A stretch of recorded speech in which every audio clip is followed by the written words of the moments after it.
I've been waiting for this day for so long. He's never coming back. I hate you, Phil Brooks. You will never be seen in this company again. This was the attire I just happened to choose to wear today. We went with a different background, just trying different things for Collision. Big thank you to everyone who supports the podcast. I will have my moment in the sun, but we are going to review Collision. I promise you guys that. I am gracious enough to be joined by BJ, who you often hear in the chat. He is running Run the Ropes Facebook group. He's got some good wrestling stuff that he puts together. You've had him on the show before. BJ will provide you with the layers, thoughts, deep process thinking. Woo! It's going to be good. Lots of conversation to be had. I know what a lot of you guys are thinking when it comes to this. We are going to get into it. I promise you. I'm going to let BJ talk. I swear we're going to get into all of this. But first, we'll hit the intro. Let's get it.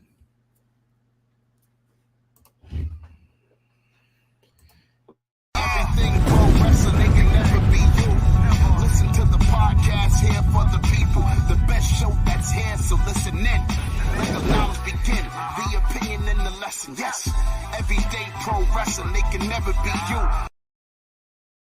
Well. Folks, if you guys want to help out Everything Pro Wrestling is a show by the fans, for the fans. Easiest way to help us out is to hit the like button, put a comment down below, join the chat, talk live in the live chat with us. Your comments will be read. If you guys put a comment, I will respond to the comment. I love reading those, actually. It's always fun. If you didn't make it to the live showing, hop in there, join in. It's fun. It's great. Good times. If you could also leave us a 5-star review if you are enjoying this special edition review. I'll let you know now, Collision is not going to be a weekly review. The times that Punk has come back, I have luckily had an opportunity to do this. Normally, this does not happen, and this will not happen. I don't care if Punk's on week 2, 3. It's not going to happen all the time. We'll talk about it, but you may have to wait a little bit for it. BJ, I promised the people you would talk. What is going on, brother? How's it going? I'm doing all right. I'm glad to be on here with you. It has been too long. And yeah, things are good. This whole concept of Collision and what this show may become and how it's all gone is super interesting. And I know that this won't be a weekly thing for you to do, so I'm glad to be on the first one and on a special. So, yeah.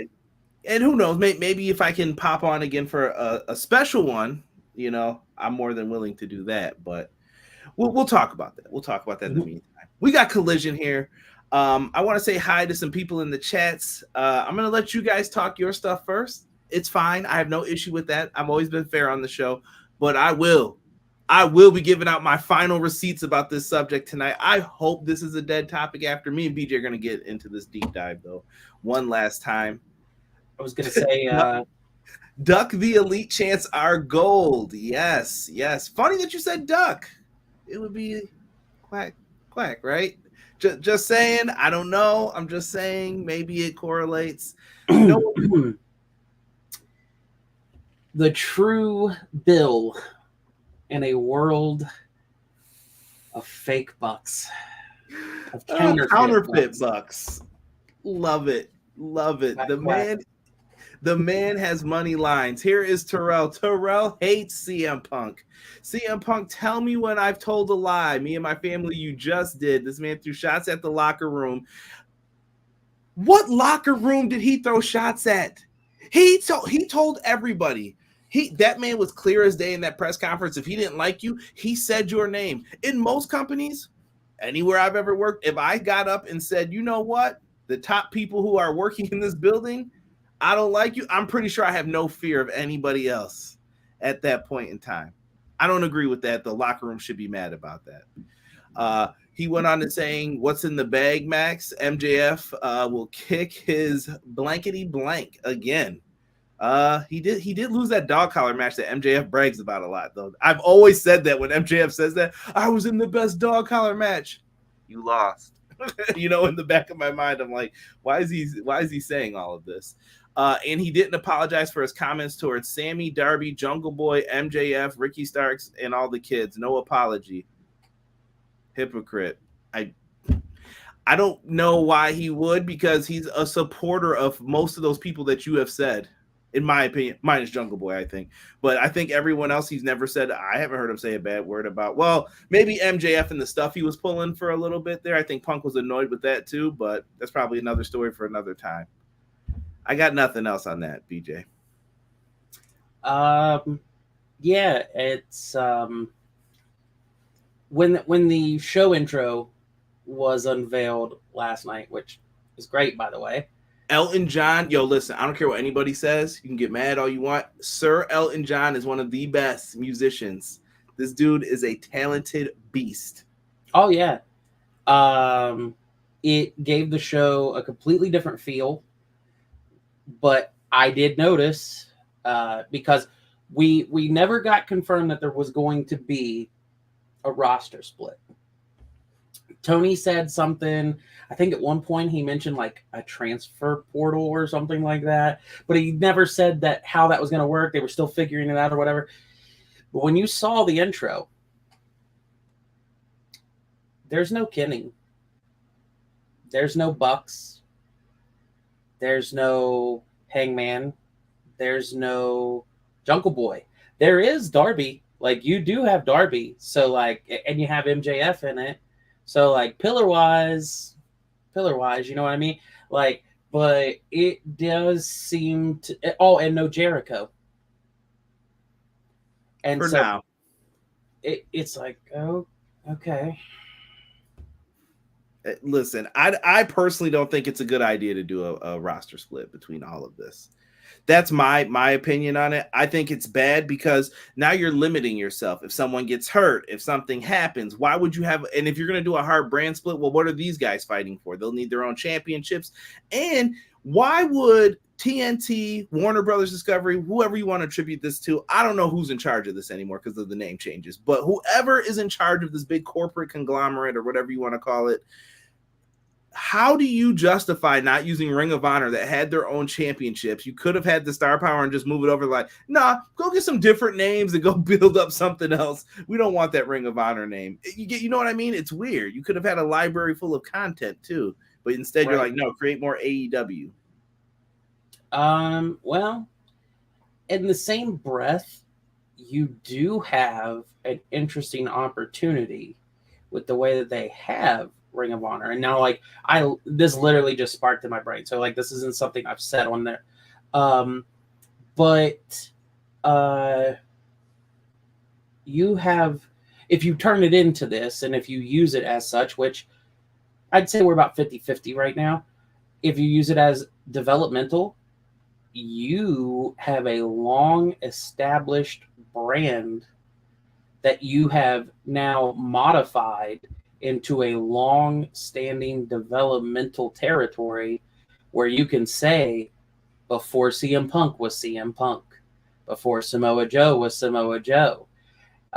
So I do get that in a bit of a way. Now, I don't think maybe that was the intent. I'm sure if Ring of Honor could have been on TBS, but it does put them in a unique situation to where they can now, in their history books and their lore, they can say that, look, we acquired the biggest developmental territory that has existed in wrestling history. Smoke it, right? Enjoy it. Yeah. It's interesting to see how he's going to be able to use all of these. It's a lot of wrestling for one company again. Like, we're in the same boat as WWE, kind of. Like, that's a lot of wrestling in a week. But okay.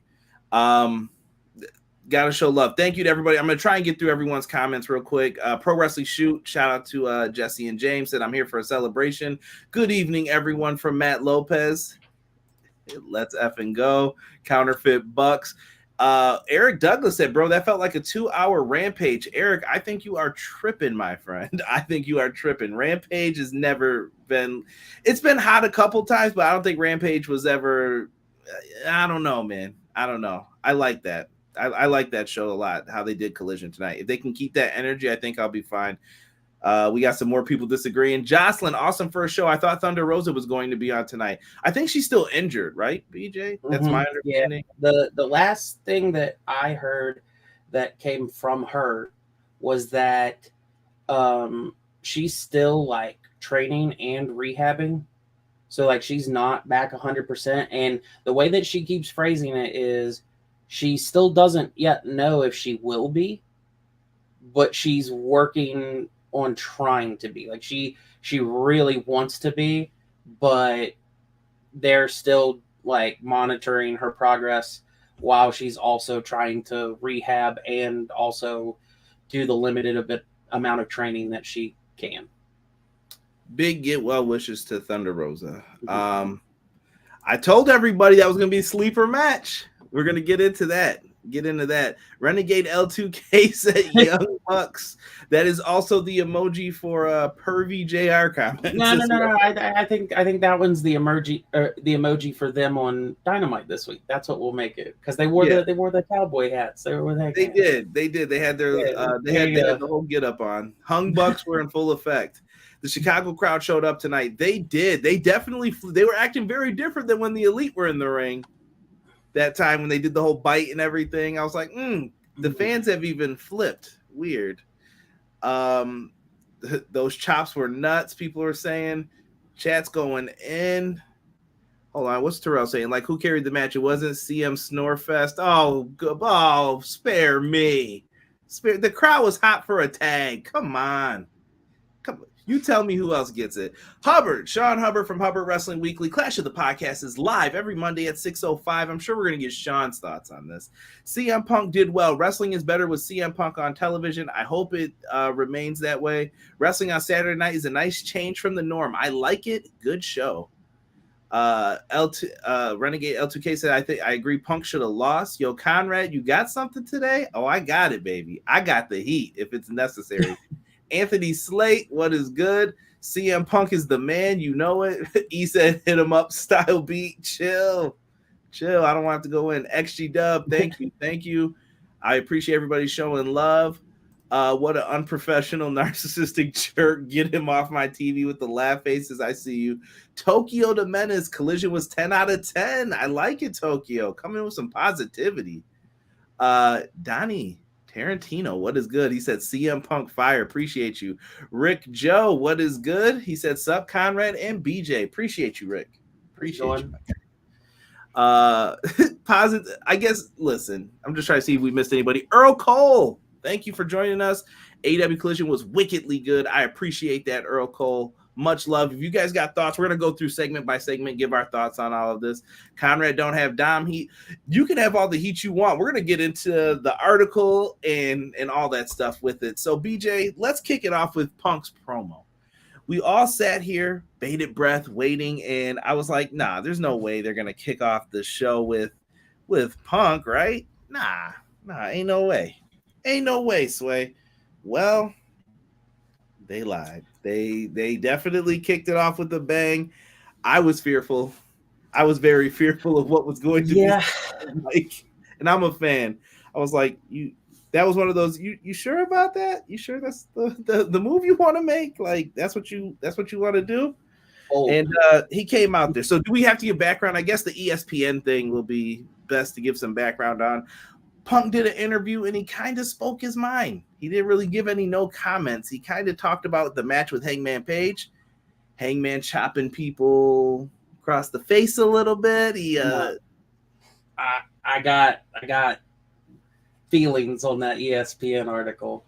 Go ahead. Go. Let's throw it to you. You. Okay. All right. Before I get into this, I will say I am seeing some of the comments too. I understand there's a lot coming through, so I'll say like, hey to Positively E and Pro Wrestling Shoot, and those that have said hello. Rick, also, I'm going to say this is a bit of a plug for you. I have been watching for months now, these comments and the amount of people watching grow and get bigger and bigger, and I love that for you. And I am going to reiterate for you that if you guys have a comment that you want to put and want to make sure it gets read, you can do super chats. I know that Conrad is never pushing that you have to pay to get your content on there. He tries to do the best that he can. But I have literally been in here watching, in the trenches watching, to where we had enough time for every comment to where now there are times that we don't. There are episodes that we don't, and that's wonderful. That's a great thing. So applause to you on that. But yeah, just reiterating that. Now, ESPN article, we'll get into it. So I'm going to say this 110%. I have listened to you on the Dynamite reviews. I have listened on the Clash of the Podcast. I know your feelings on it. I've had conversations with you. Nothing has changed on my opinion, on my feelings on Hangman Page. Now, stuff has on Punk, but I've kind of like I've swayed away and kind of swayed like back, but like not as much as I was with Punk. But this whole situation should not take away from how I feel with Punk as a wrestler and how I like Punk and how I've enjoyed Punk. So I'm trying not to let it do that. The thing that I will say is I hate that he brought up the Hangman stuff for a couple of reasons. One of those reasons is from the way that the article sounded, and from what we know chronologically, and from what we've seen throughout Twitter and stuff over the time that Punk's been away and dealing with this, the Hangman working too hard stuff, that got addressed to him by Arn Anderson being too stiff. And is this the Joey Janela? I know I'm getting into some old stuff here. He was a reference on it too. It was during this time that he is he had remorse about that. So the reports and everything go. But what I've known about Hangman from at least meeting him in person, seeing what I can see from what he gives out on social media, from outtakes on BTE where it's not his character, like where they've done like the questionnaires and things of that nature and stuff like that. Hangman seems to be a pretty good dude. He seems in most regards to be respectful. In this situation and in what he did, I call that a jab. I call what Hangman did a jab. The cutting the promo and talking about what they didn't talk about. That being said, until Punk brought it up at the media scrum, we all just kind of thought, like, what was Hangman going on about? Because that was kind of weird. Do you remember my review? I don't know if you were in that review that night, but me and Derek were like, it was weird, but I didn't know what it was about. I was like, right. Because Punk looked, Punk looks stupid in the end. He's trying to shake this guy's hand. He just disrespects him. And it's like, what? Yeah. You guys were singing together last time I saw you two, and it got weird. Right. So I'm sitting here and thinking like, okay, we didn't know about this until right before Brawl Out, like post-conference or the post-media scrum or whatever. At that point, by that point, we had already had Punk call him out after he was not able to come out, didn't know he was going to be called out, to make him look like a punk for not accepting the challenge. That's the receipt. Right there was the receipt. He added on to it at the post-media scrum. Hangman was not involved in the brawl out. I'm not saying he didn't throw the first shot. I'm just saying he was not involved in that situation. Then, so we get in. Hold on, may I offer a volley, though? See, there's little things in between that I think people forget. That meeting where nothing was done, I think, was what flipped it to the other side. So you're not going to do anything because that's your boy? And it was like, well, because there was no punishment dealt. Nothing seemed like it happened. It was just like, well, okay. But this is what I'm trying to say with that promo. So he might have like got out of line, but he did it in a way where the perception on like social media and everything was like, that was weird. Like Hangman was weird. And that was all we left until Punk started talking about it. He opened it up. He had just done like feuds with MJF, who had said worse. He had just done feuds with Eddie Kingston, who Eddie Kingston, whether it was planned or not, had said, I'll say it because they don't want to. Nobody wants you here. I don't want you here. And he dealt with that. He didn't bring that up. He didn't have issue. He didn't take issue and keep bringing that up.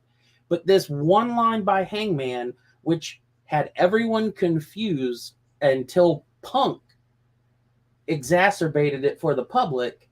Now in the ESPN article, because Hangman's not a part of the NBA stuff and the actual fight, he's throwing on him again. And it's like,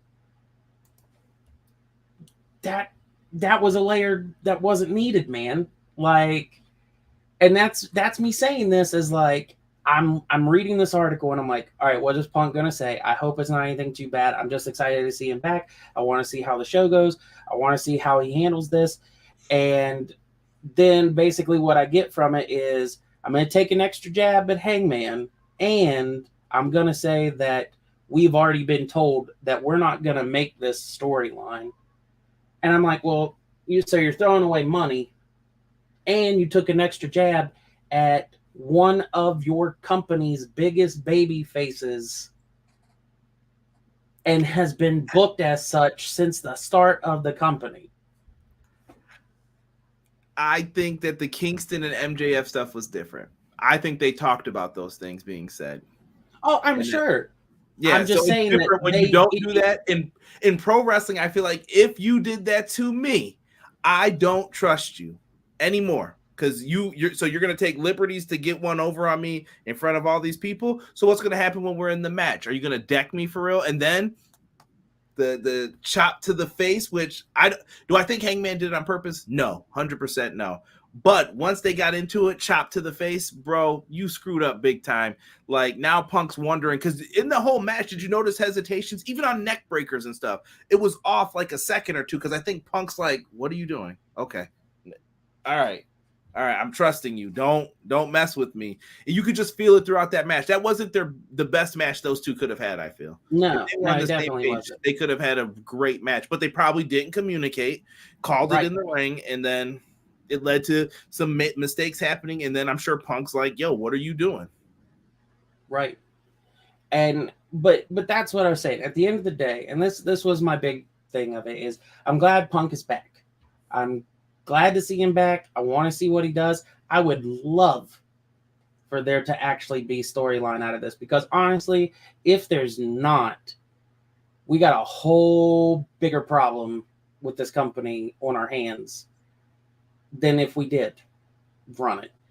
But I say what he could say what he wants about the Bucks. He honestly, even though he might be cool with Kenny, with the situation, Kenny was involved. Say what you want about Kenny. This stuff with him and Hangman, I feel like either should just be dropped, or those two should have had the conversation to squash their stuff, because Hangman wasn't there involved in the brawl out. Hangman could have smoothed stuff. Hangman could have talked with him either way. But what I'm saying is, it seems like for all the same reasons that I like Punk and think that he's a good person overall, I like Hangman for those same things. So to see them have a beef that isn't something that's like, oh, we had this one thing that happened, and so we don't talk and we don't bring it up anymore, to I'm going to keep peppering that. I'm going to keep peppering that. I was like, come on, man. Like, please just be friends. Like, right. Like, at least those two. Like great friends in the beginning, and you were like, this is kind of cool. That could be a cool, like, one-off tag team for a Dynamite main event. That's what you were thinking when you saw it. I was like, listen, Hangman ain't so bad. But now I feel like the line's been drawn and people have taken sides, whether you're Team Punk, Team Elite, whatever it may be. And I see people in the chat, Deanna, Jesus, welcome. Who else did I miss real quick? I saw Brandon joined us. Sick. What up? Appreciate you guys. One time for those who know. Well, you just had to. We just had to do it one time. Yeah, the whole deal, I guess, with Punk Punk and all of this. I'll add this last caveat to it. The X factor in this is Colt Cabana. I hit you with something real quick. Huh? Say that again, BJ. I'm gonna hit you with something real quick. Okay, hold on. Colt Cabana, I think, knew he was gonna not get renewed his contract because he saw how it's been done with other people. I love it. I love it. Had that ready. With Colt Cabana, he knew his contract wasn't going to be renewed. So what happened? He probably went and talked to his friends. And he said, yeah, it's funny, when I went to go away to do Young Rock, Ace Steel came in and took my spot, when I don't think that was the case. Like I said, if Punk wanted him gone, he would have did it before he signed. He knew Colt was there already. He didn't care. So what? Okay, I don't care. I don't care. He commentated on a match when he was in the ring. He didn't care. Like, I'm pretty sure he was just like, I will ignore this and just whatever. That's how I thought that's what it was. And I think Colt complained to the Elite and their friends, and it got blown out of proportion and seen a certain way, which I can manipulate any situation I want, BJ. Truthfully, think about this like a lawyer. You can manipulate any situation however you want, and you can do that type of stuff. At the end of the day, I hope this is a work. Let's get into Punk's promo because we'll be here all night talking. Oh yeah, I was gonna say Like I said my piece. I was waiting for yours, and now let's enjoy the show. Blame Colt Cabana. So listen, CM Punk's promo, he comes out and starts off with, I'm tired of being nice. That's what I called this promo. He says he couldn't have got anywhere without the fans, but the thing that some people hate him for is the exact same reasons people love him for, just like BJ mentioned just now. He says that he is the truth, and the truth is painful. Brother, that is no lie when someone says that, because you have friends like that. The friends who tell you the truth are the ones that probably you're like, damn, that was harsh, but damn, it was true. You sit there and have those conversations. We had some chants. I was trying to actually wait so I could say this stuff. Fuck the Elite chants reigned throughout Chicago. The same people who had fuck CM Punk chants when the Elite were in the ring. I didn't forget this. They can portray this on their reality show however they want. Hot giggity garbage. They're lying. I didn't have a ring. You have a ring in your backyard. Shut up. You could have went out there and took bumps. Stop lying. Those reality shows sometimes just eye rolling stuff saying it. Yeah. He said that David Zaslav calls him One Bill Phil because basically he's genuine in a world full of counterfeit bucks, as BJ also has pointed out. And he mentioned that dog collar match. And what I think Punk was doing was opening doors for matches for himself. Here's one with MJF. I'm going to open up one later with Samoa Joe, Jay White, and such. And I'm also going to open up one with the Elite by this promo. That's how I viewed this. That's how it felt. That's how it smelled to me. Even if it was just Kenny, it's there. He said what he said, and it's there if they want to take the chance. He made it known in that ESPN article that he was the one told, do not contact my clients anymore about this, when he's trying to end it. So this is a weird situation to put themselves in. I thought Punk's promo was money. I thought it was on the spot, and I loved it. The only thing that I have with the with this whole segment, I kept noticing the body language. I'm interested to see if Punk, knowing that he's a smart guy and knowing that he knows that he's going to be booed in some places, if this isn't the start of him with a bit of a heel turn. Because I don't know if you noticed, because even though he's in Chicago, he came out looking frustrated. He didn't shake anybody's hands. Shaved head. Shaved head. He took the AEW thing off the mic before he started talking. And when he left and went back up the ramp, nope. And he even started to do a double take, like he was gonna maybe go and hype up, and then he walked away. And so I'm like, ooh, is he knows he's gonna be cheered here? Is he just prepping for the attitude in buildings where he's not? Man, oh man, oh man.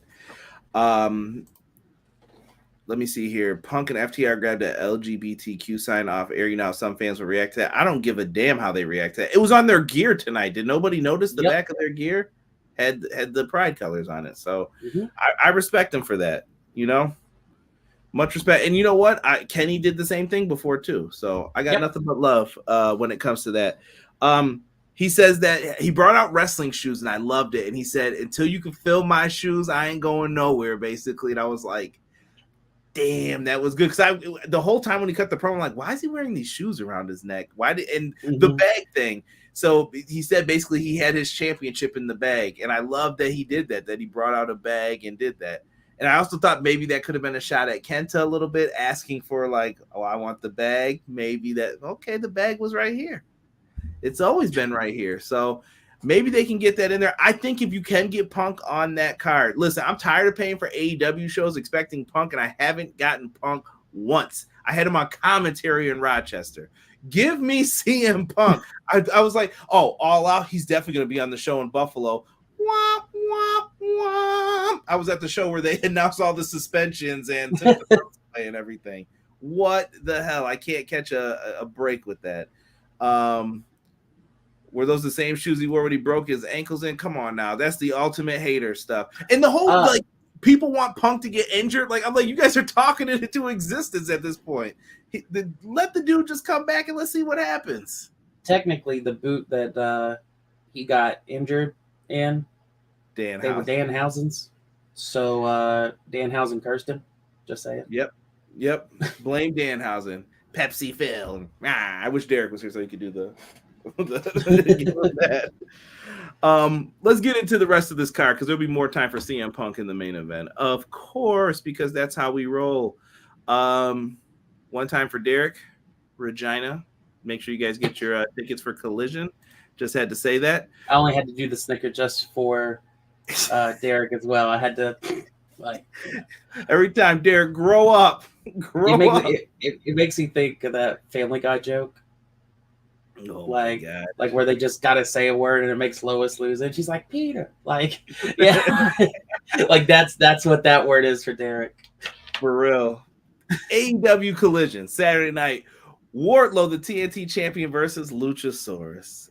So I'm not gonna go through this move by move. Wardlow did hit a nice drop kick in the beginning of this. I'll say that. Swanton was great. Yeah, Wardlow's is great.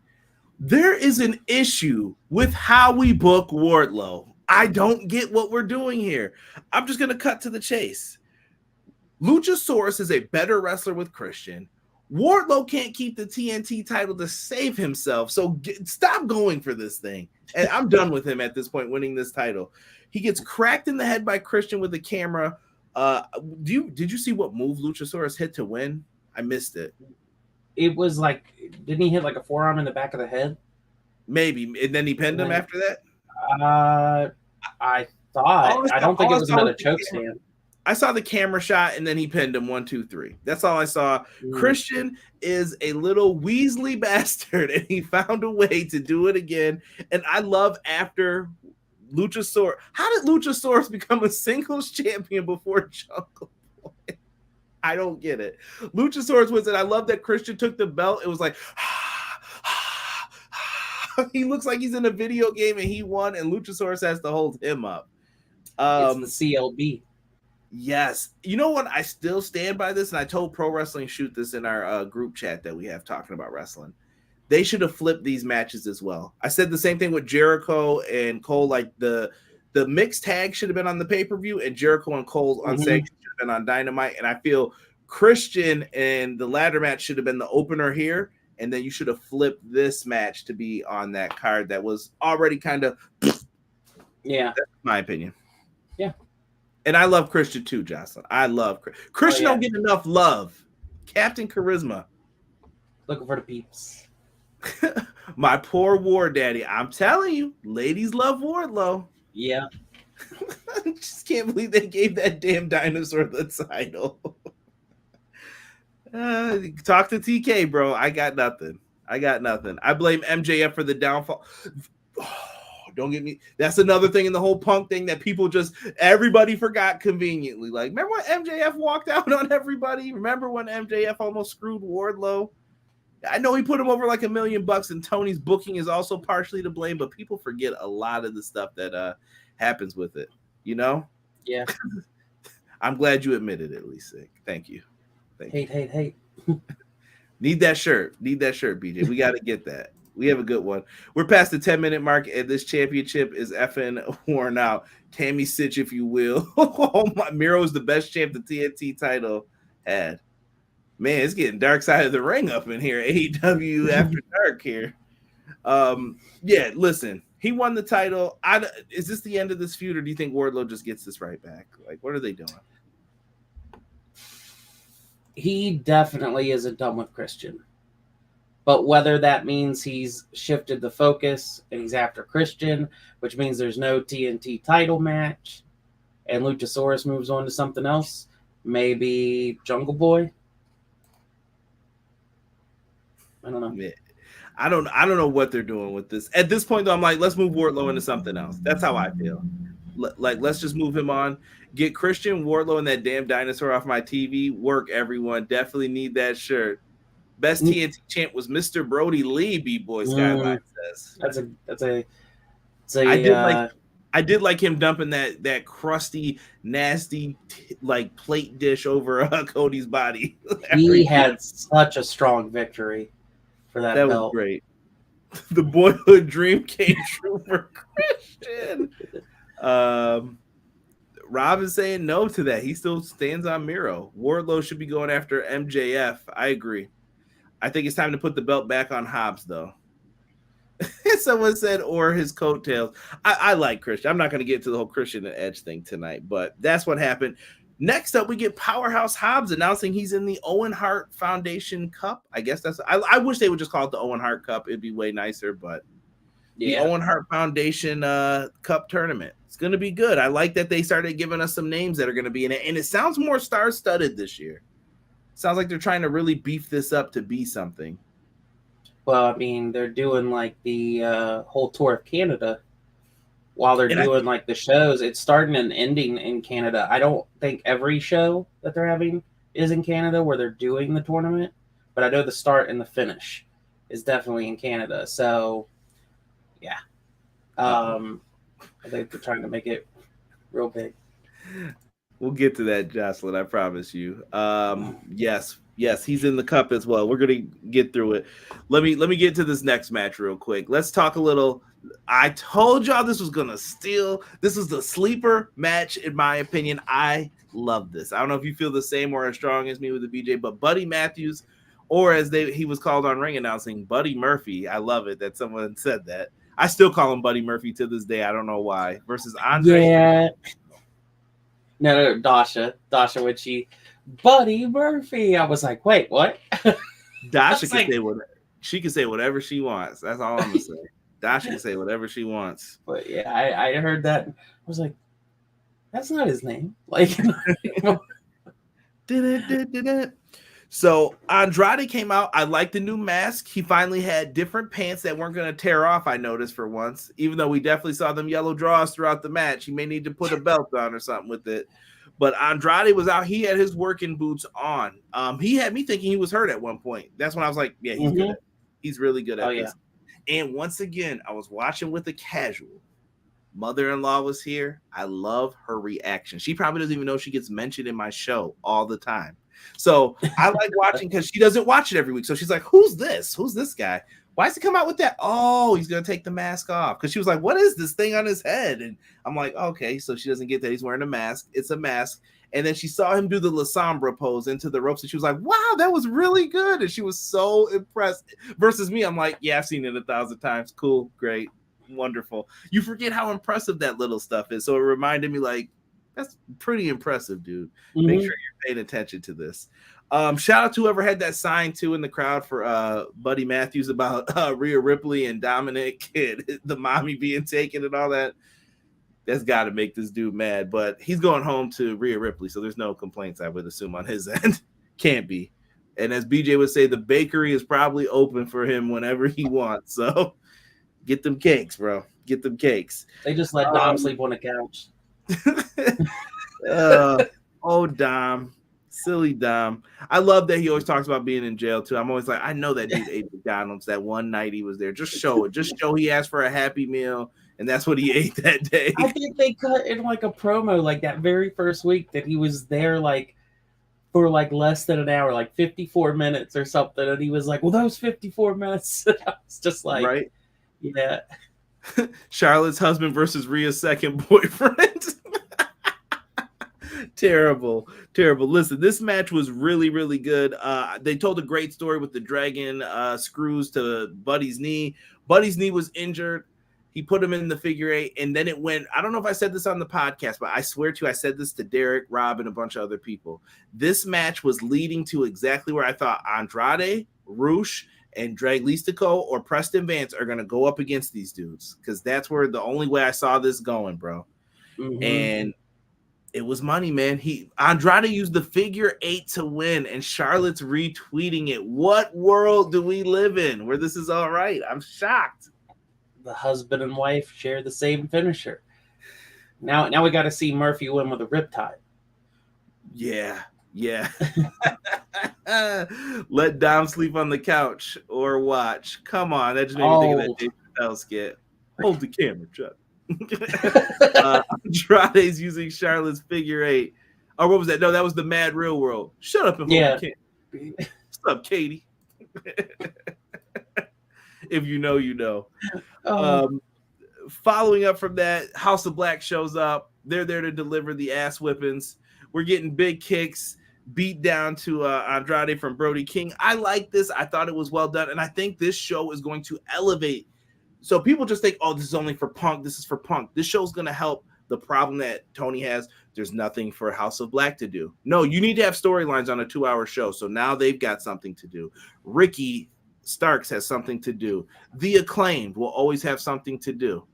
You got to have stuff for these people to do. When Wardlow's off of Dynamite now, you got Collision. That's how I think Collision should be used. This week, you're on this show.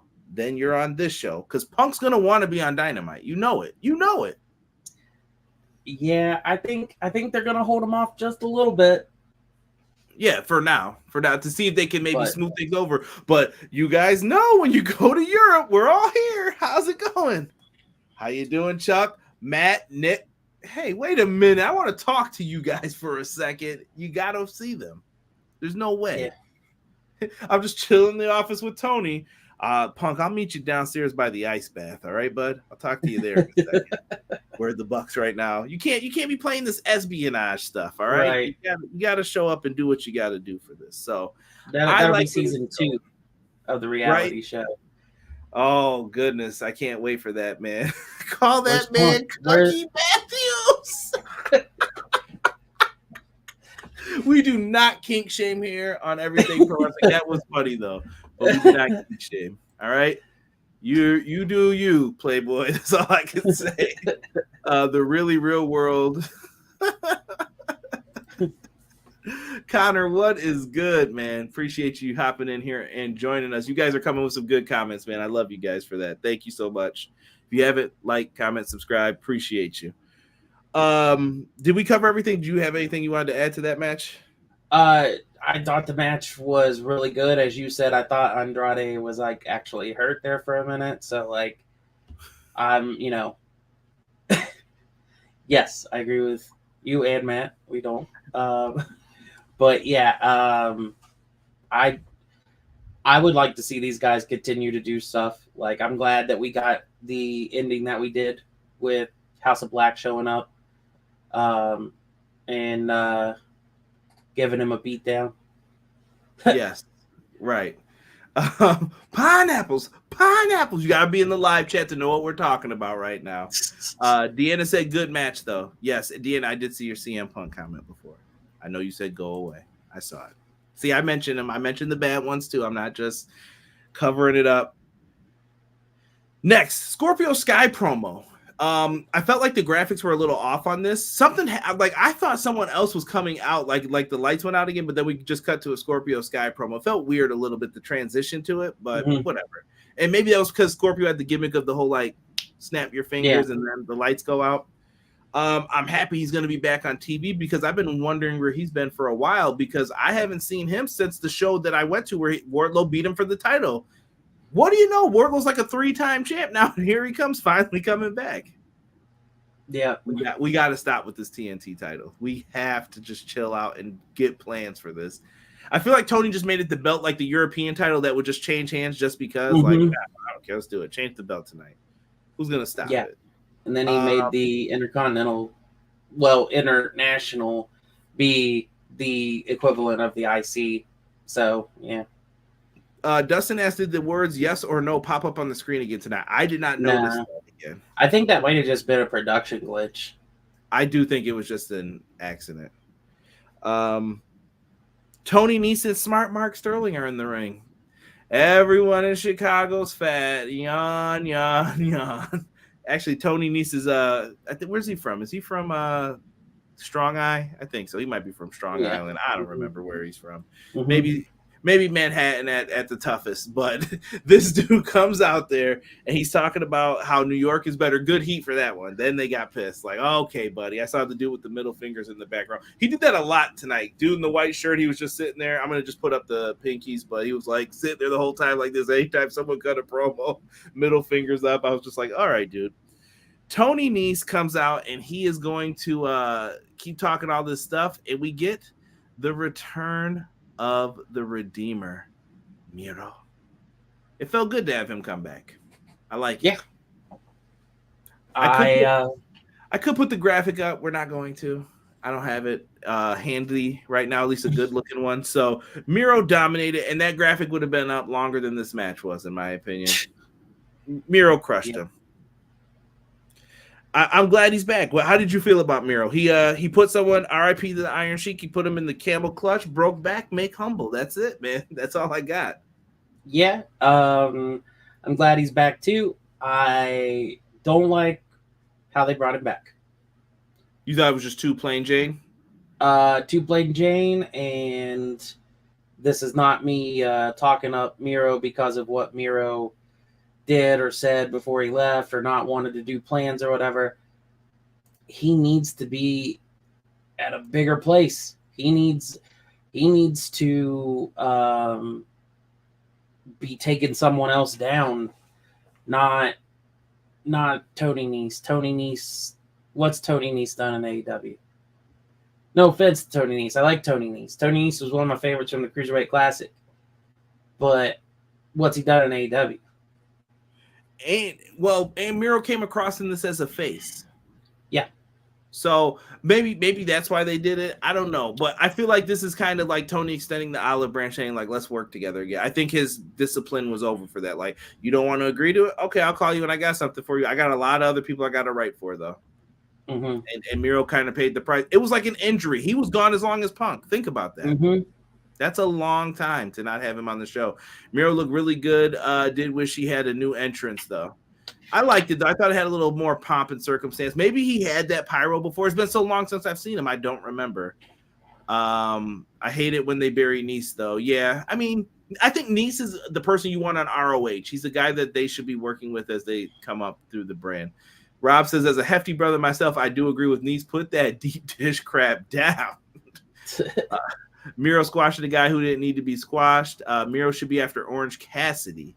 Maybe that's where they go with it. That's what I thought was going to happen initially. I thought this whole Orange Cassidy storyline of him being just so worn down had a possible outcome of Miro being the Redeemer. And hey, guess what? Orange Cassidy did what he could, but you're facing Miro, and he has an orange is worn out. So Miro relieves him of the title with a beatdown, and that's that. I thought that could have been a thing, but I feel like they have a lot of faith in Orange right now, though. And I keep telling people like that doubt it. Like, I understood parts of, like, if you guys listened before, when Casey was on, Casey said he thought Orange is being booked too strong. Like, he's kicking out of pipe shots. Like, he's not making this up. He kicked out of a pipe shot from the Butcher and Blade, where I was like, all right, a little ridiculous there. And it's like, what is this, Goldberg? You need the stun gun to beat this dude? What's going to happen? But on the same token, the people were like, he's not popular. He's not this. He's not that. He is the highest rated. Punk's up there. Punk's probably in the second or third video that's like the highest, and we're talking millions of views. This brother has the number one video, and it's all about him. Orange Cassidy's popular. Sorry, newsflash. I don't agree with everything that some of these guys say that where they're like, he's pockets. You know who I'm talking about. I don't agree with it. You're wrong. I think someone in that video and some weapon maybe that he's never dealt with yet might be his downfall. Get into it. Go ahead. The hammer. The hammer. I've been waiting for him to come back too. I think he deserves a big match at All In. I really do. I think that might be where it happens. Right. During that time, Sheik was around a lot of enablers that encouraged. Yeah. I saw them talking about Sheik on Howard Stern there in the chat.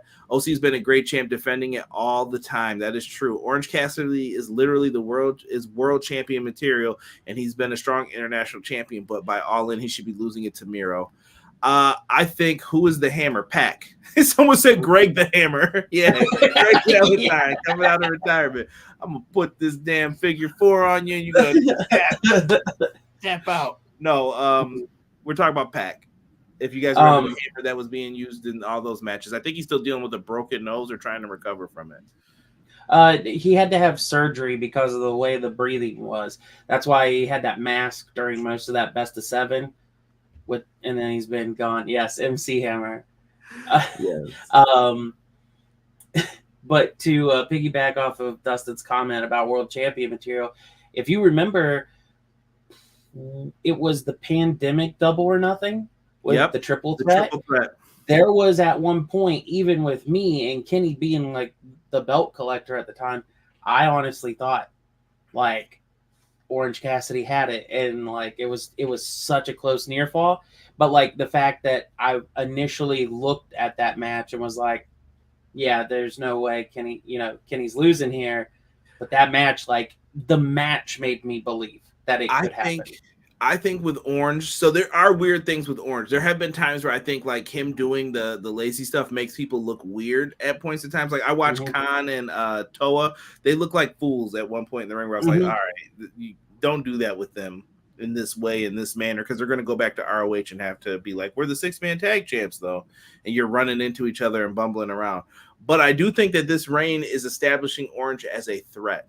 So that when you do want to elevate him now, it's like, don't take him as a joke. He held the international title. He's the longest holder of the international title. I think that's what they're trying to do. Hammer don't hurt us, somebody says. Orange Cassidy has the highest YouTube drawn segment. I keep telling people, there's no lies here on EPW, bro. I'm not going to cap to you guys about stupid stuff.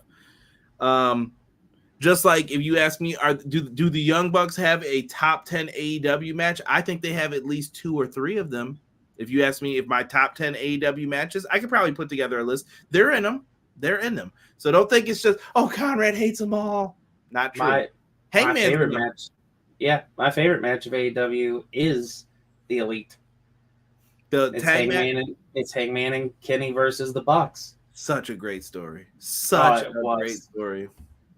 Minus until you ruined it for me. The whole like, when are we gonna be friends again? I always look at it that way. I'm like, BJ's right. Like, but at that time, it was fine for me. But we've been a company now for 4 years. Come on, Young Bucks, different story. Take it. Yeah, it's like let's quit the friend storylines. Right. Let's get into this tag team match here, which I thought was different. This did not go the way I thought. If you would have asked me like who's winning this match as soon as I saw the graphic pop up for this, did not go the way I thought it was going to go here. Skye Blue and Willow Nightingale, who is the New Japan Strong Women's Champion, versus the AEW Women's Champion Toni Storm and Ruby Soho.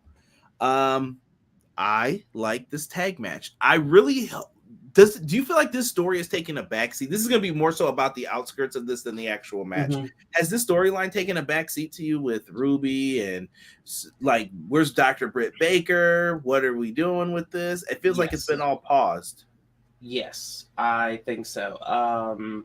And we're so, yeah, especially on the first collision. Come on. First and foremost, I will say this about the match.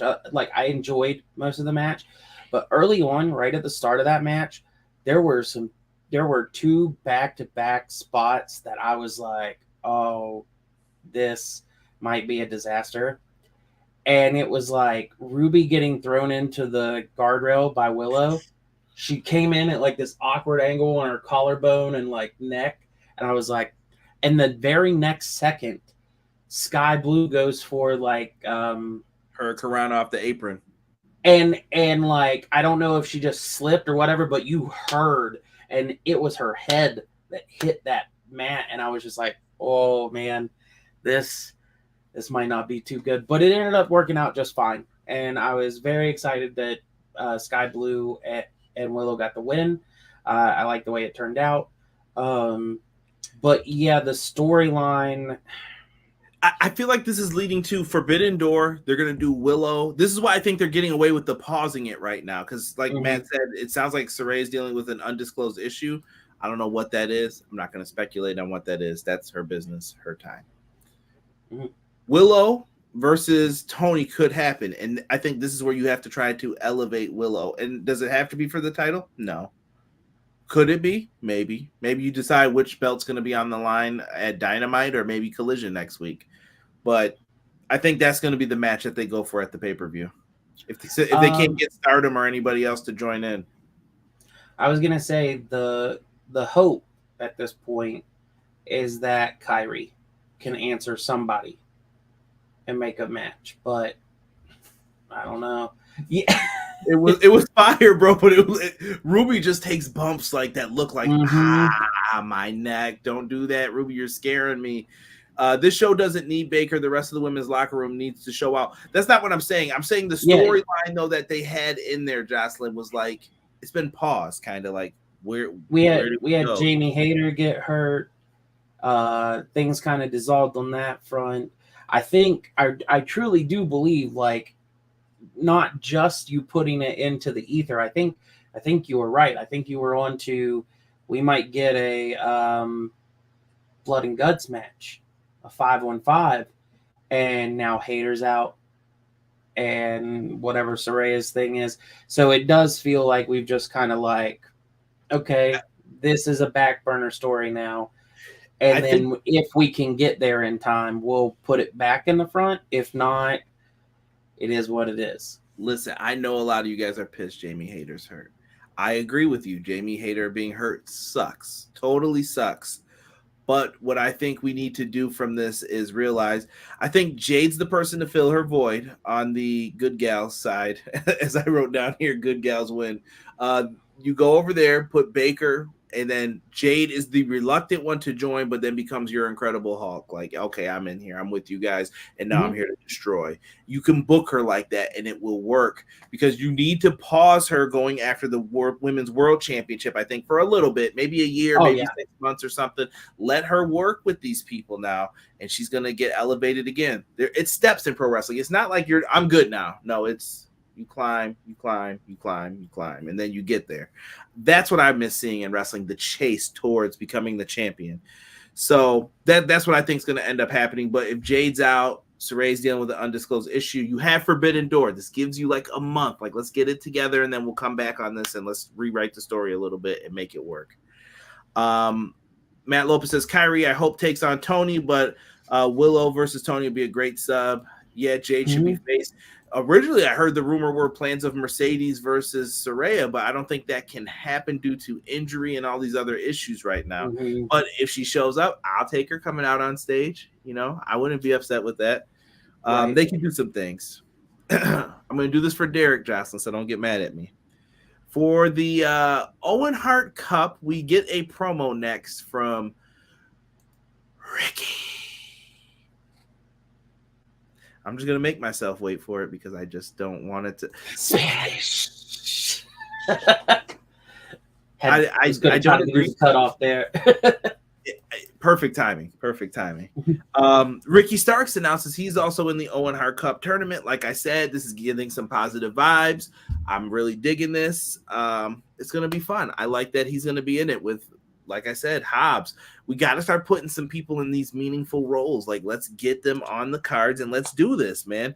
I like how the bracket's showing up. I wish they did more bracket tournament reveals. And I like that they didn't, like, try to fit this in with Double or Nothing this year. Double or Nothing, it felt like boom, boom, boom, boom, boom. Let's force it in, and then let's hurry up and try to get to this so that we can have the finals at Double or Nothing. Now it's like, let's take our time. This is an important tournament. We're going to do this on television, and then in Calgary, it's going to culminate. I like that. I think maybe you did too many tours in Canada. You could have scaled that back a little bit, but I think it'll work. Feel free if you got something. I got nothing against the tournament or the people in it so far. I think it's going to be great. I've noticed with AEW, it's off and on. It's like their touring route is 50-50 of let's go towards an area and set in this area for a while. And then it's like, oh, but here's like 5 shows that are in random places. And then we go back to a new area. And so it's like they did that with Texas for a little bit. They did that with the West Coast a little bit. They definitely hit the East Coast a lot right before. It makes you wonder if Tony's schedule is, if the AEW schedule is based on Tony's schedule versus like where they need to be at certain times. That's what I'm wondering. Good stuff though. I'm happy that they're moving forward with it. I personally would rather prefer that they do like the random schedules, or if you're going to do a tour there, 1 to 2 shows, then get out. 1 to 2 shows. Leave people wanting more. Don't crush the town and then they don't want to see it again for a while. Right. Did you go to any of those house shows, BJ, when they came in your area? There's only been one. Well, actually, I guess there's technically 2. Kentucky's about the same distance as the Columbus one, but no, I haven't made it to any of those yet. Yeah, I'm just curious to know how those go. If anyone's been to one, let me know. Throw it at me. I'm just curious to hear how they've been. We get a Jeff Jarrett, Mark Briscoe promo. Sounds like they're getting ready to have a good brawl match, and we'll get into that when we run down the card. Next up, though, put the scissors in the chat because your boys, the Acclaimed, I had to get this because Tony always finds a way to add a graphic in late for me. The Acclaimed come out, and I think they just did like a promo to get the fans hyped. There really was nothing to it. It just confirmed they're going after the trios titles, and they like to scissor. And Billy Gunn got a pretty cool scissoring like outfit that he had on. I was super hyped that Tony Schiavone got in on it too. Right? Yeah. Really, really good. And Schiavone loved it, dude. It's just his face. Tony, I love when he's in it and you can tell he's happy. If you ever watched the ending years of WCW, I think I mentioned I've been watching like 99. I'm watching Tony Schiavone erode like every week. Oh, like, yeah. This is the greatest thing here in Panama, Florida for pro wrestling. Thank you all so much. Like every night, that's the only thing he says with like happiness. Yeah. I'm not at the Mark Madden point where it's like, oh God, why am I doing this? That's a whole thing. Yeah, I was a WCW kid growing up, so I like lived through a lot of that. I apologize for the coughing. I'm hoping that my mute has been hitting right, so I'm not doing that. You're fine.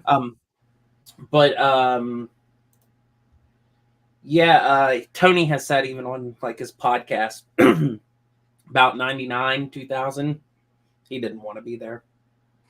Yeah, I believe it.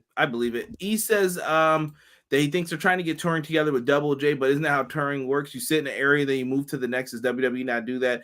You try not to do that because once again, you're trying to avoid killing like a town. Like if you went to everywhere in New York, people are going to get jealous of the show that got the really good stuff, and then there's going to be a show with really like nothing.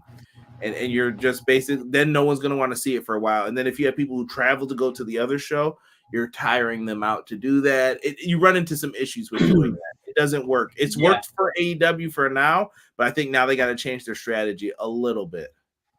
And you can't rely on Chicago as much. You got to pick some different places. Like Six said in the chat, they haven't been to his area. Go to some different states. Have they been to like Nebraska? Have you been to Oklahoma? I'm thinking Midwest stuff. Like there's states that you haven't touched. Iowa, go there. They've hit like Colorado, but I think that's just because shout out to my guy Will Washington and the Denver Nuggets. travel wise, yeah, like Denver airport is like the biggest one in the US. So like that's where all a bunch of connections are anyway. So why not have a show in Denver? I get that, but like I don't think they've hit anywhere else Midwest. Dustin says it's not going to happen. The Acclaim are not beating the House of Black for the trios titles. Been watching a lot of WCW 93 lately, up to 94 now. You let me know when you get to that spring stampede. Love that show. Love that show. Moving forward, Dynamite. They brought back a team from last year's Forbidden Door. Chris Jericho, Sammy Guevara, and Murder Grandpa Suzuki is in the house versus Action Andretti, Darius Martin, and AR Fox. Oh, that trios team is so good. So good. Give them a win. Give them a win. Like, I want them to be a threat. But I don't think you can do that against Murder Grandpa, Jericho, and Sammy. Not against Murder Grandpa. No, not against Murder Grandpa. You just can't. Chris Statlander versus Taya Valkyrie for the TBS Women's Championship should be really good. You got Orange Cassidy and Shibata versus Daniel Garcia and ZSJ. The Hardys versus the Gun in a battle of the brothers. And we have ourselves a concession stand fight with Jeff Jarrett and Mark Briscoe to honor the classic Memphis brawls that they used to have. This should be fun. I expect that we'll see mustard used. That's all I got. I think Mark Briscoe works in these types of things because that match on Rampage, yikes. I don't know. I was not a fan of that Gaga triple, like that trios match they did. I was like, what are we doing here? What are we doing? What else do we have here? And then that blind eliminator tournament. What was that? What is that? There's gonna be a tag title like eliminator tournament, but they didn't say anything about it. Just said blind. So I guess maybe people aren't gonna know that they're in it. I didn't understand it fully. Or is it that the champions don't know who their opponents are going to be? Because they do the eliminators with, like, they just did Adam Cole and MJF. Yeah, that's what they call those matches, to be a contender. So this one just showed the tag titles and they didn't have anybody listed for it yet. So I don't know if this. We'll have to wait and see. I just hope this isn't going to be some like. What was the lottery? Lethal lottery, maybe, and they're like, Brian Pillman and Vader will team up against Ron Simmons and Butch. Like all right. Like, I'm not gonna lie, it could help with something that sparked my brain earlier when we were talking. Like, I don't know what happened. Like, conversationally, something just clicked. I would love if Wardlow and Powerhouse Hobbs could somehow become a tag team. Power. Make them like AEW's, not in the Fire and Ice. Say it. I was gonna say like that, and I don't mean this the way as Teddy Long. Holla, player. Got Fire and Ice. Mess your ass up. Yeah, and like, make them like devastating, like and I'm not using this to copy the gimmicks. I'm just saying, make them be a team like the Road Warriors. Make them be a team like the Authors of Pain. Make them be, these big dudes that do not play around. And I think it could work great. And then it's even better when they finally split, because they've been so dominant as a unit, to watch them both just try to like outpower the other person again. Also, I will advocate for this. Butcher and the Blade. Give them the tag belts and make them your APA. Let them just wreck people. Like, it's Darius Martin and his brother. Shut up. Clothesline done. Power bomb. Get out. Next. That's what I want them to do. But then when someone beats them, it's okay. It's not a big deal. They're not a team where I'm like, build the whole division around them. Let them bridge stuff over for you. Let them be a bridge team where you can give them the belts two, 3 times, and okay, you're going to transition to the next guys, but not right now. In a month, in 2 weeks, in 6 weeks, we'll let you guys drop the belts. Then let them do that type of stuff. Mark Briscoe had a great match with Anthony Henry last Thursday on ROH. He's still chasing Joe. Blind tourney, maybe matches are not pre-announced. Santana and Ortiz, I would love it. I just want them to be friends again, truthfully. Like, I don't even care if they're a team anymore. Like, be friends. All right, you came into wrestling together. It just breaks my heart to hear it. we go through the Forbidden Door card. We're going to be talking about Forbidden Door this week. I do not have the MJF match graphic because at first I didn't think it was happening, but then they had a graphic for it. But I will be there live to see Bryan Danielson versus Kazuchika Okada. My pants are sticky. I said it. I don't care. My pants are sticky for this. This is going to be sex. Then not only that, the match that I would probably have as my match of the year, Kenny Omega, Will Ospreay from Wrestle Kingdom. I'm just going to get to see it. Like, nah, don't worry about it, bro. Here's the rematch for it. This is why I have to travel to go to shows, because you don't bring this shit to Buffalo. You don't bring the goods. You give me some half-ass shit that, oh, come to New York City, come here. And you make people travel for the good shit. So I'm going to Toronto. I need this. This is going to be great. And we've got Jungle Jack Perry versus Sonata. Oh, right before you announced that, I was very envious. Now I'm like, sorry. Listen, two matches, you could have put shit versus piss on this card after that. I don't care. I'm good. I'm good with those two matches. I can't bitch about anything. I'm good. I'm good. Maybe the Jungle Boy match will be the cool down match. I think that this match will actually be better than people think. And I think there's going to be an element of story to it. More on that later with Hook. Yeah. Hook be in my corner. We're best friends. I was like, oh, the puke. Like, what is this? Puke. Gross. I said that match makes me moist.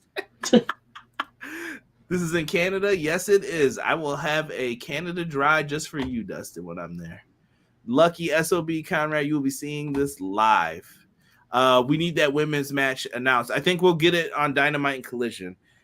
Like I said, I'm still hoping maybe we can get Kenta and Punk. I think that would be a nice three match. Like, hey, these are three really good matches you can't really complain about because you know what you're going to get out of them. Main event time, Beej. We're reaching towards the end here. Yeah. It was the trios match. Bullet Club Gold, Samoa Joe, Jay White, Juice Robinson. Joe is not in Bullet Club Gold for the record. I don't even know if the guns are, truthfully, at this point. CM Punk and FTR team up. Punk is back. It felt good to have him back. Like, I don't care if you're pissed at him. I've said this on Twitter, everywhere else. I'm trying to make peace with everyone with this. Like, you're hurt. All we're doing is hurting the reputations of both people on both sides. Mm-hmm. Punk fans hate the Elite, and now they're not as popular, and Punk's not as popular because of that. We need to end it, and I really hope that maybe they do a feud, and then there's a handshake or something, or a way to build heat on this, and it's like, okay, they're good, we're good. And I think the fans will follow their suit. Yeah. That's just my personal opinion on it. But this match was great. I like this match a lot. I had this book differently in my mind and how I would have done this, but that's just me. JR has entered the chat. Yeah, Jay, I feel bad for JR. Shit versus piss. What is this, a Rampage review? Chill. Shouldn't Bullet Club be going up against New Japan's Bullet Club? I think we're going to get a crap ton of matches happening. Would rather see Danielson versus Zack Sabre Jr., but whatever this will do, be patient, my friend. I think you're still going to get that, but Okada was on that bucket list, and Okada is one of a kind. And I think that match will hit something different for people. Mm-hmm. I think personally, if I'm imagining the world of wrestling the right way, that's my funny. New Japan fans will love that. But if they're if the way I imagine this will all pan out, because Danielson has said that he's wanted to go to Japan and stuff and do things, but he hasn't been able to yet. So we're finally getting the Okada thing. Tony's not letting him go over there. I hope people know that he cannot afford to have Danielson not available for anything for 6 weeks. He ain't going for that. I'm going to disagree on one front. Go ahead. Wrestle Kingdom. Oh, for one match, but I'm saying he can't do the G1. People want him to be. I'm like, he can't do the G1. No, I think Danielson, Zack Sabre Jr. happens there in a super Japan strong style technical match, because while the fans here would love to see that match on like an AEW show, they're not going to put on the same style of match that they would put in New Japan. and the people who watch both understand that. But the people who will watch New Japan, it'll be appreciated way more in their style of wrestling each other with a long, intense match rather than what they get here. Yeah, it'll definitely be interesting. Like I said, I'm happy to see whatever we get. If they can send Danielson to Japan, I'll be happy too. Don't take it as like I don't want him there. Oh, right. Who are the Bucks gonna fight at Forbidden Door? I have no clue. I think it's gonna be some multi-person tag match they'll be in. I can't see them just doing a straight tag match with anybody. Maybe Bucks and FTR team up. Like this all depends on your future booking though. Like if you were gonna do that match at All In, have Bucks and FTR team up, miscommunication happens, New Japan guys get the win, and then it's like, the hell's your problem? What's your problem? Push up. Oh, tempers were flaring here, and then maybe Punk and Kenny get into it with the whole. You could do something if that was wishful thinking. Let me stop.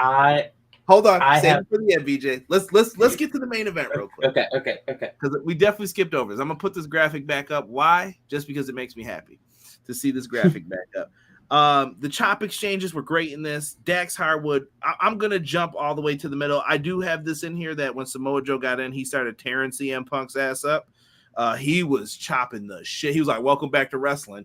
Chop. And I was like, oh my God, I'm having Ring of Honor flashbacks when I wanted Punk to win the belt in 2004. And Joe is just like, I'm going to beat your ass every time you think you have it. I'll never forget. He did an O'Connor roll. That's the roll where you roll him into the ropes, then you roll back into the pen. I thought he had it. It was 1, 2, and I saw Joe's hand grab the bleach blonde hair and put him in the choke. And I was like, no, God, no, please. I just want this moment where Punk beats him. Never got it. That's the story, in my opinion, with all of this. Punk has never pinned or beat Joe. And that's why I said if it were up to me, Punk would have came back and I would have had Joe choke him out. I would have had Joe beat him. That was my personal thing, because then that could have kept this going. Even if you want to come back to it later, you had it. You would have had it in your pocket. Technically, we do, because if they wouldn't have been able to make the save, Punk was gone. Yeah, and that's Joe. That could always be Joe's argument. You've never had me. I've always had you. Trust me. I got your number, and that's the story that they were trying to tell with this. Cash got some hot tags. I thought they got a little wonky towards the end there with the Power and Glory spot where I think someone was out of place. It was like, I got to make this tag. You're in the way. Grabbing the rope. I'm going to just do this. And then Punk makes the tag, and it was on the apron, and it was like, wait, what? What do you guys do? Whatever. Macho Man elbow off the top. They make the save. That spot where FTR, they're really good at those. The hope spots where like Jay White's holding them and they're being held. Punk's fading. You see his eyes closing. And he, who was it? Dax runs, or Cash runs in to save Dax so Dax can make the save with the headbutt, running into Joe. Joe's like, I got to piss blood. Tags in Juice, and I was like, oh, we know what's about to happen here because it's Juice. By the way, Juice Robinson needs gold pants, damn it. If it's Bullet Club gold, give that man some nice gold pants. This will be money. Yeah. I was loving it. So he comes into the ring. We know what this is going to be. He eats the big rig into the GTS. Good night, Irene. And I saw what Punk mouthed to him, which I thought was so cool, which was the thank you. He looked like, you better not ever thank you. And I saw what he said to him. He said, thanks for doing that. Because Juice Robinson's been someone who's like a journeyman. He's the one who takes the pin. He's always the middle of the crowd, but he's really, really good. And I've been saying that since this dude was CJ Parker. I love Juice Robinson. I think he's really good. Oh, yeah. I will say, overall on the entire show, I will like this is just like overview of something that I just didn't get to bring up. I love the commentary team. I love Kevin Kelly being back to call stuff because I liked him in Ring of Honor. I really like him in New Japan.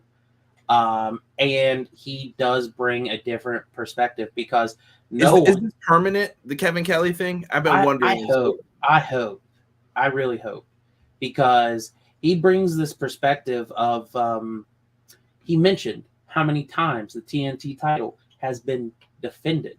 He mentioned how many championships. Like it was like how many times it's shifted holders, like giving that title prestige and lineage. He was saying how long Samoa Joe had been holding belts. Now there was a few steps like with Andrade, like at first he messed up his last name and then he called him Andre the next time. But like I feel like also he's not used to like a really live ruckus crowd. Or it hasn't been in 6 years because he's just been calling all New Japan. So he's either been doing probably it from his home studio office, like we're talking now. They're probably just or it's been like Wrestle Kingdom where they're not making that noise and stuff. So I gave him the benefit of the doubt on those kinds of things. JR, I was happy that JR at least showed up for the main event. I know JR was losing his voice. I know he had that bad fall today, but I liked how he at the end. He doesn't have to do this, but I liked how he at the end said, I love this. I wouldn't have missed it for anything. And he apologized for his voice, but it's like, he doesn't have to do any of that. I'm glad he did, but BJ in the chat, I went through a whole slew of emotions today with JR because at one point I was like, maybe JR shouldn't do this anymore. I feel for him because I feel for anyone who's falling. If you have elderly parents or you have a grandma, grandpa, anybody. When they start falling, take care of those people. All right. Yep. It's not good news if they start falling. And I felt bad for JR today. But when JR was on commentary, this was the best job he's done on commentary in a while. I felt like Kevin Kelly was saying things that sparked stuff in his brain. Like, this is a tag team. They're trying to turn this into a handicap. I was like, that's the JR I've been wanting. Like, get it out of him. But I feel like Excalibur and Taz have their own chemistry, and it doesn't flow with what JR is trying to do. Right. And Kevin, correct me if I'm wrong, Kevin has that experience with JR back on the Raws. They called that first hour together there for a good while. So he's a mentor to him too. Yeah. So he's got that. The JR stuff, like I said, I actually mentioned in one of my group chats earlier today, or no, last night when they first announced the team, I was like, oh, this is going to be JR's, like, he's going to be so great because he loves Punk and he loves calling matches like that. So he's going to do amazing here. And sure enough, he did. So, like, yeah. And with that fall, I agree with you. Like, definitely watch out and hope that everything's all right for him and that he heals quickly. But yeah, I can't say anything bad about it, like production wise. I think this felt pretty good and pretty smooth of a show. I'm going to agree with Sean. I like it on Saturdays. It felt old school. I like it. I was like, wrestling on a Saturday night's a good thing. I'm going to agree with E real quick. He said, put Danielson and Punk in.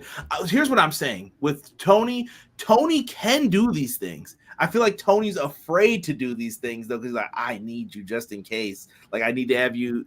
Think of it like an action figure. Like, I need to have this here. But I'm like, bro, but you don't need it right now. Like, you get what I'm saying? Like, you can afford to. You have Yuta, you have Garcia, you have all these other great talents. You don't need it. You could let Danielson go for a couple of weeks. It'll be fine, and he could call in for his other duties that you want him to do. Same with Punk. Same with many others. FTR, whomever you want to send over there. You can let people do tours over there. It'll be okay. Right. I think we were getting to a place when the COVID stuff was starting to let up over there too, where we were maybe going to get there, but that was that first forbidden door and all these people got hurt suddenly.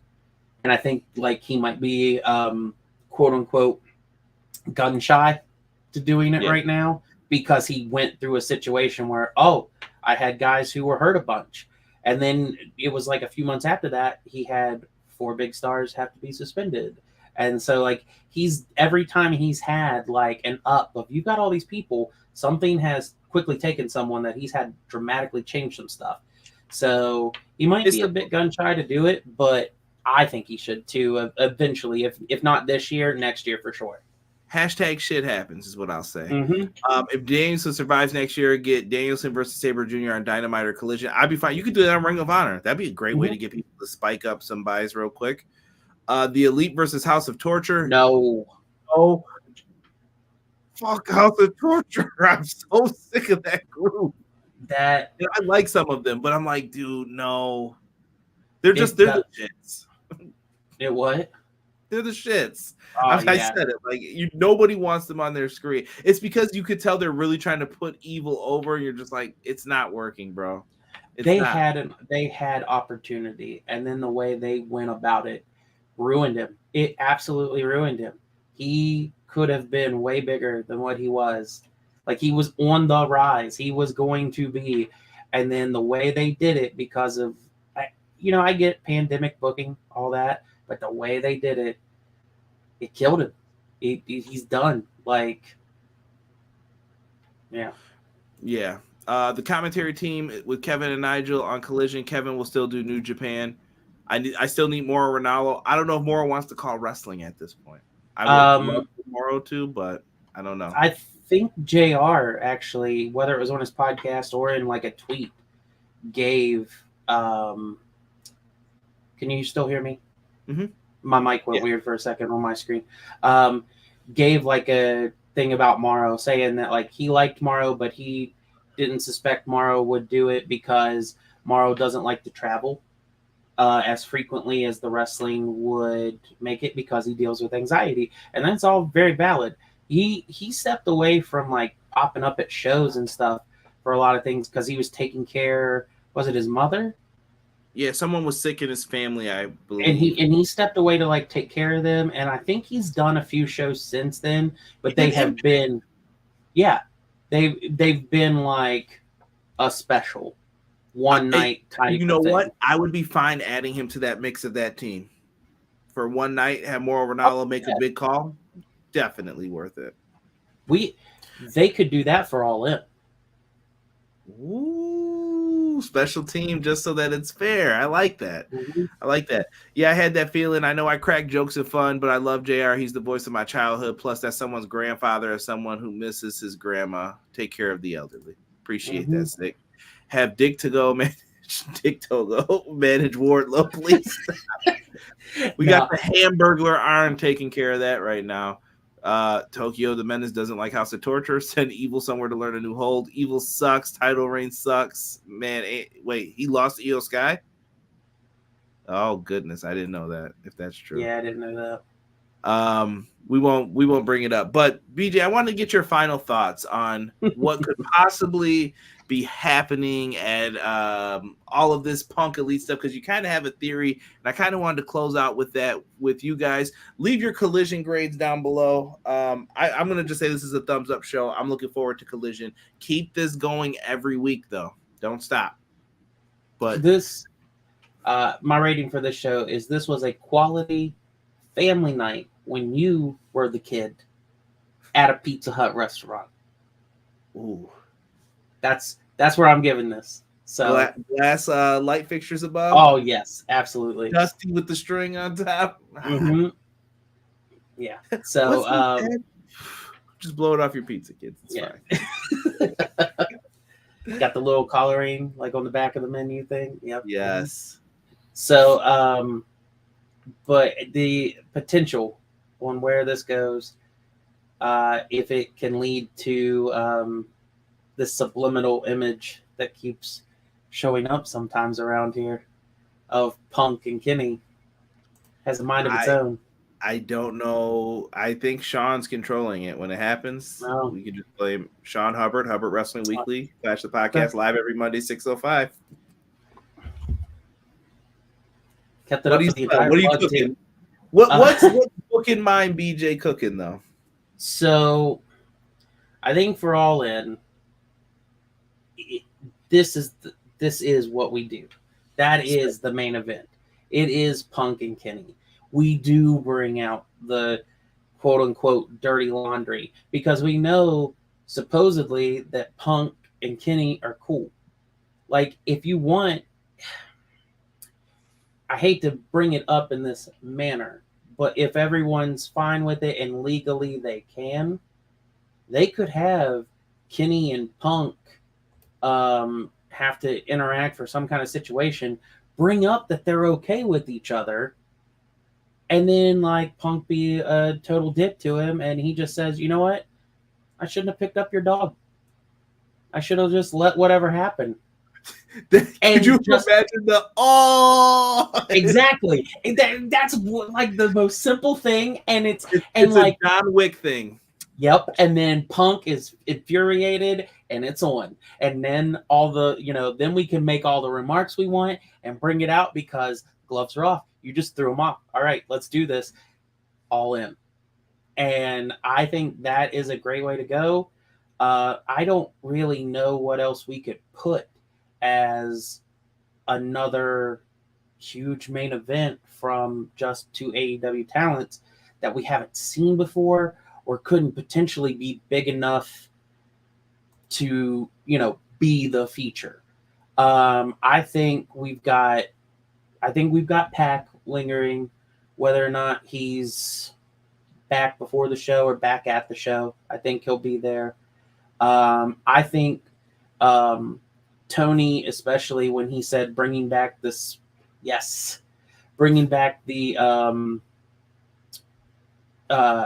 spirit of All In. I think that means that not Forbidden Door, but like we are open to working with different companies for things. So I just smell too much weirdness with this. The significant increases in contract. I think that the new contract is like, okay, either you're going to play ball with Punk or you're not an EVP, and I'll give you this big raise. You know what I mean? Like, I think there were some things with this, like, okay, well, I'll give you the big raise, but you got to say you'll work with Punk. Right, and they haven't signed yet. It's still... Or you go to the E. And then you got Hangman, which that's probably a whole nother issue in and of itself, but... Yeah. But I think we're getting Ospreay there because home country, that would be huge. Ospreay versus Pac? That would be pretty incredible. We've got there's a lot of possibilities here on this show, but I think you get MJF involved in some kind of storyline where he has to, whether it's a tag team or whether it's the title eliminator match, but make it a multi-man, make it a 3 or 4-way. And the winner of that, well, guess what? Next week you face them at All Out. Yeah. But it's a star-studded 4-way so that no matter who wins, you got a quality title match on its way. Right. So, hey, Fish is back. Give Flip Gordon a job. Listen, Bobby Fish can come back as far as I'm concerned. Like I said, I think everyone should be forgiven in all these situations. Bobby Fish just needs to apologize. Go ahead, go back with Colin, Fish, and O'Reilly. Go do your thing. All is forgiven. You will be need taking the sound bite. Where's the lie? You need that to just randomly with the crickets behind it, because I hate it when he said that. See how Punk got a reaction when he said it tonight? Mm-hmm. Bobby Fish did not. He did not. That's definitely going to be something that they'll never forget. BJ, feel free to promote your stuff. What do you got coming up? And then we'll carry on out. Listen, right now, I have been working on some things way behind. Run the Ropes has kind of been real low in activity and stuff for a little bit, but the planning has been there. I'm bringing back our 2K, whether that's stream or YouTube yet. I'm kind of piecing together like time frame and when we can do some stuff, but I'm bringing back, we run a 2K league, RTR2K. Conrad is in it. There's a bunch of people from our page that's in it. We've got some people who are going to be new to it, coming in. I've already got belts made. I've already got the shows set up. I've got some bits and pieces for everything starting up. And I extend this out to anyone listening, anyone who's a part of EPW, anyone who enjoys this kind of content. Basically, we will run the shows. We will do the commentary. We let the AI, figure out which way the finishes are going and how everything rolls. If you want to, be featured in a video game, have your character made or whatever, you can hit me up on Run the Ropes on all of our socials, Facebook, Twitter. We got all of that. I can get with you on all of that, and we can put you in the game. And it's a lot of fun. We have a lot of fun with it. That's probably my biggest thing coming up right now. I will mention this. This is putting this in the ether that hopefully everything goes well. I'm telling you this, Conrad. You mentioned a couple weeks ago, when I was in the chat and stuff, maybe getting a live stream for the post Forbidden Door. If you can't do it, maybe having someone do it. I may be up for that. I'm waiting to see where some pieces fall. But so you might see me here in just like a week talking with you all at the end of Forbidden Door, and being extremely jealous that you'll get to see what I'm sure is going to be a great card in person. Yeah, I've been debating on if I want to go live. Last time we tried this in Canada, Wi-Fi not so great, but maybe we'll try it. Did you say game Fight Forever? I know that's on everyone's mind.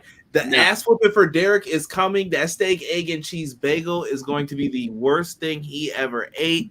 I'm telling you, I'm going to record him eating it. I said the real recording should be when you take that dump later afterwards, because I want you to remember that every time you say steak is not a breakfast food. Disrespect. Hey, there's nothing wrong with the steak, egg, and cheese. But the Fight Forever stuff, that game, everything that I've seen, the only comments that I'll make on that, I'm probably that's funny.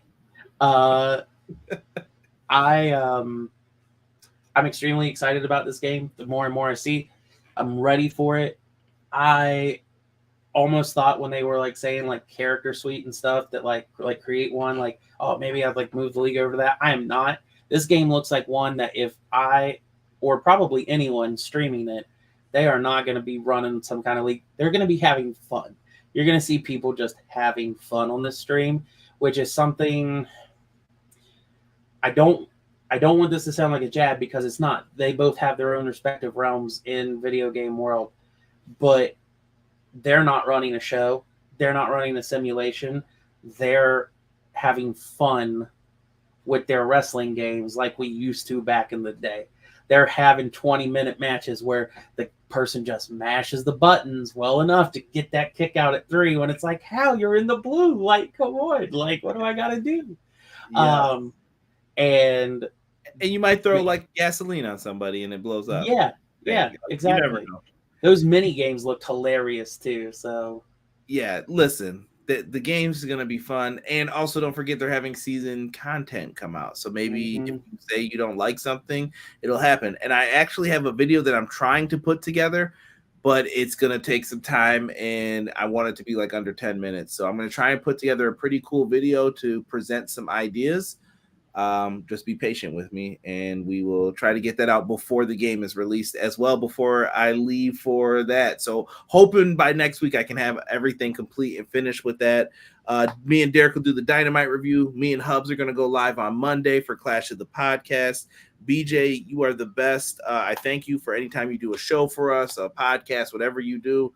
It's always appreciated. You know how it is. Family, run the ropes, everything pro wrestling. Thank you guys for that.